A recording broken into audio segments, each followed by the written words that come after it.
भाई नहीं हो, तुम भाई नहीं हो। तो जिसके लिए अल्लाह ऐलान करता है कि तुम तो सारे भाई हो, अल्लाह के नबी ने ऐलान किया। आज हम कैसे हैं? भाई भाई की गिरबान में खड़ा है। आप तो अच्छे हैं, बात तो गाफिल से होती है। भाई भाई का गिरबान, बेटा बाप का गिरबान पकड़े तो फिर समझो तुम अभी नबी के गुलाम नहीं हुए।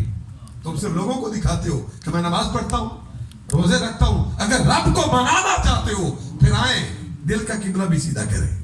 दिल का किबला, बात और तरफ जा रही है, मैं अपनी बात की तरफ आता हूँ।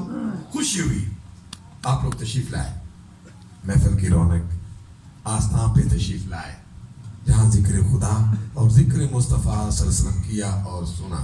लेकिन मैं जो रमजान के बाद दर्द महसूस किया कि हमारे यहाँ अक्सर लोग जमात छोड़ देते हैं। छोड़ते क्यों हैं? ये नहीं कि उन्हें अच्छी नहीं लगती, तवज्जो नहीं होती कि जमात के साथ पढ़े तो दर्जा कितना मिलता है। तो अल्लाह के नबी लजपा लाकर ने शातना मिसाल, आपको कोई शख्स कहता है आपको कि जो शख्स गेट पे खड़ा उसे 1000 देंगे और जो यहाँ आके खड़ा हो 27,000 देंगे, किसको कबूल करेंगे? एक शख्स क्या देता है, सूफी साहब ऐलान करते हैं जो गेट तक आए 1000, जो यहाँ आए 27,000। आप नजर दौड़ाना, जो चलने के आल भी नहीं वो सीखता हुआ यहाँ आएगा। क्यों? इसलिए कि वहां तो 1000 है, यहाँ 27,000 है। वो फिर टांगे भी नहीं देखता। और अल्लाह के बंदो, तेरे और मेरे करीब आकर ने इरशाद फरमाया, जो तन्हा पढ़ते हैं रब उन पर भी करम करता है, सजदे उनके भी कबूल करता है। लेकिन तन्हा की नमाज तन्हा की है, लेकिन जो जमात के साथ पढ़ता है अल्लाह उसे 27 गुना ज्यादा सवाब अता करता है। फिर हम इनाम क्यों छोड़े? नारे रिसालत या रसूल अल्लाह, तहकीक नारे हैदरी, कुछ तो लेके उठो अहले सफा के दर से, कुछ तो लेके उठो अहले सफा के दर से, क्योंकि ये दर करीब है मुस्तफा के दर। ये ताज खाली ताज नहीं है, टोपियां सिर्फ नहीं, ये ताज है। अगर कोई शख्स ताज पहन के नमाज छोड़ता है ना, पहली चीज में रखनी, उसने सोबत नहीं पाई होगी। जिसने सोबत पाई है ना, वो ताज की कदर भी करता है और जमात का भी एहतमाम करता है। कुछ दिन कबल हम हजूर खाई सरकार के बारगाह में हाजिर हुए, आस्ताना अली शरीफ। मेरे हजूर शेख करीम हजूर महबूब मिल्लत, तवज्जो चाहता हूँ, ईशा की नमाज का वक्त था, ईशा की नमाज आपने फरमाया चले तमाम दोस्त मस्जिद में चलते हैं नमाज ईशा के लिए। लोग चले गए, हमें भी हुक्म फरमाया, अपने साथ बिठाया, हम मस्जिद में गए और जाके नमाज ईशा अदा की। जब वापस लौटे, 2 शख्स वहां बरामदे में बैठे हुए थे।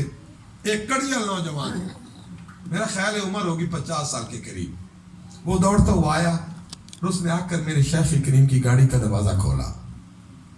जब आप गाड़ी से उतरे तो जो चाहता हूं, मेरे हुजूर शेख करीम जब उसने दरवाजा खोला, बाहर निकले, आपने फरमाया संगीत नमाज नहीं पढ़ी? अल्लाह अकबर। खामोश। और मैंने कहा कि ईशा की नमाज जमात के साथ अदा करते हैं, तुम मस्जिद में नहीं आए। ये जुमले वो जो मैंने खुद सुने, किसी सूफी की बात नहीं, किसी से सुना हो, खुद सुने। मेरे हुजूर शेख करीम ने उस कड़िया नौजवान, लंबा चौड़ा माशाल्लाह, सेहतमंद, आपने फरमाया तुम नमाज के लिए नहीं आए। उसने बड़ा सादा सा जवाब दिया। कह सकता था हुजूर गलती हो गई, कहता नहीं हुजूर तबीयत खराब है। उसका जुमला क्या था? हुजूर तबीयत खराब है।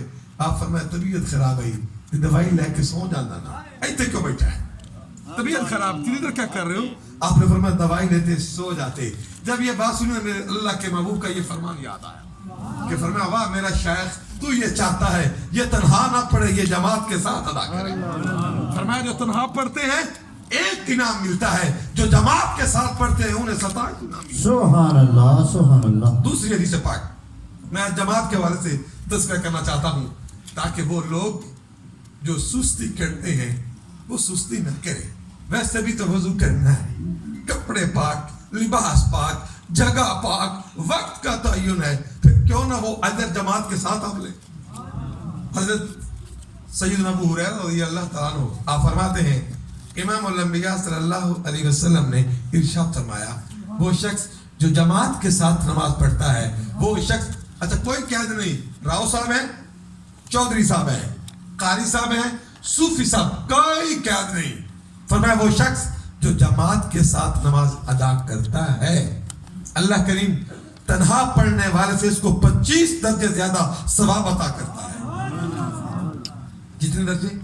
25 درجے زیادہ ثواب عطا فرماتا ہے جو جماعت کے ساتھ پڑھتا ہے. پھر اگلے الفاظ ہیں بخاری اور مسلم دونوں میں یہ حدیث موجود ہے کہ آپ صلی اللہ علیہ وسلم نے ارشاد فرمایا وہ شخص جس نے وضو کیا اور کامل وضو کیا اچھے طریقے سے. اچھا بعض دفعہ یہ بھی ہوتا ہے ہم وضو کرتے ہیں ہمارا وضو کامل ہی نہیں ہوتا, جلدی جلدی وضو کرتے ہیں, کونیاں خشک رہ جاتی ہیں, انگوٹھی پہنی ہوتی ہے تنگ ہوتی ہے, حرکت بھی نہیں دیتے, اور ہم تو آپ سے خوش ہوتے ہیں کہ نماز پڑھ رہے ہیں لیکن یہ بھی یاد نہیں رہتا کہ میرا وضو کامل وضو تھا کہ نہیں. جن کے کامل وضو ہوتے وہ بہت آگے تک چلے جاتے ہیں, لیکن ہماری بعض دفعہ کوتاہی نالائکی ہوتی ہے, ہمیں وضو کا بھی علم نہیں ہوتا. بہرحال آپ نے فرمایا جیسے اچھے طریقے سے وضو کیا, اچھے الفاظ ہیں صرف وضو کے نہیں ہیں, اچھے طریقے سے وضو کیا, پھر مسجد کی طرف چلا اللہ کی رضا کی خاطر, اور کوئی کام نہیں تھا صرف نماز کے لیے. قربان جاؤں امام الانبیاء لاجپال آقا صلی اللہ علیہ وسلم نے ارشاد فرمایا ہر قدم پہ نیکی, ہر قدم پہ جتنے قدم وہ چل کے مسجد تک پہنچتا ہے ہر قدم پہ نیکی اور ہر قدم پہ ایک ایک گناہ معاف ہوتا ہے. اللہ اکبر. ہاں ابھی نماز شروع ہی نہیں کی, مسجد میں پہنچا ہی نہیں, کرم شروع ہو گیا. ہر قدم پہ نیکی, ہر قدم پہ گناہ معاف ہوتا ہے. اور آپ صلی اللہ علیہ وسلم نے ارشاد فرمایا جب تک وہ وہاں بیٹھا رہتا ہے نماز ادا ہو گئی اپنی صف مصلی نہیں چھوڑتا, ملائکہ اس کے لیے دعا کرتے ہیں, فرشتے اس کے لیے دعا کرتے ہیں کہ مالک اس پہ رحم فرما, میرے مالک اس پہ کرم فرما دے. اور یوں سمجھیں جب تک وہ باہر نہیں نکلتا گویا وہ نماز میں رہتا ہے اور اللہ کے کرم کے نیچے ہوتا ہے. تو پھر ہمیں سوچنا ہوگا کہ وہ کتنے خوش نصیب لوگ ہیں جو اہتمام کرتے ہیں, اور وہ جو سستی کرتے ہیں انہیں سستی دور کرنی ہوگی. کیوں؟ اس لیے نہیں کہ لوگ مجھے کہیں کہ نیک ہے, اس لیے کہ رب خوش ہوتا ہے, رب کے محبوب صلی اللہ علیہ وسلم خوش ہوتے ہیں. اور ایک دفعہ نا بڑی پیاری حدیث ہے, سبحان اللہ, ایک نبینا صحابی کتنے خوش نصیب تھے جنہوں نے میرے آقا صلی اللہ علیہ وسلم کا زمانہ پایا. مقدر کے دھنی لوگ تھے, کروڑوں سلام.